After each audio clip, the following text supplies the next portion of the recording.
Bé, ja per últim, encara que no t'agrada, s'acosta l'últim any de la legislatura. No, sí que m'agrada, sí.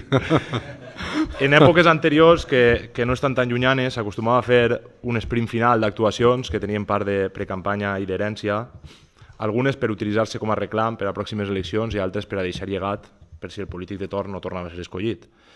Els últims mesos hem vist algunes iniciatives com l'obra antiga a la Casa de Cultura o l'actuació prevista al Pont del Riu, que s'assemblen un poc a aquestes grans actuacions, i ens fa por que aquestes actuacions no es facin de forma reflexiva, valorant totes les opcions i decidint també el que és millor per al poble, i no per al govern.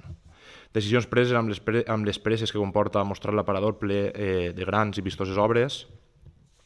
Som conscients també que aquest últim any hi haurà un seguit d'iniciatives que no s'han portat endavant fins ara i que potser apareixen en aquest últim any.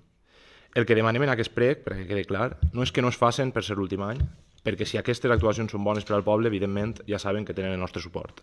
El que demanem és que siguin decisions reflexives, que tinguin cura i que no es precipiten, que pensen que el llegat no està en les grans obres, ni en les fotos, ni en els articles del periòdic, que el llegat està en el benestar de la gent. Gràcies. Totalment d'acord, Vicent.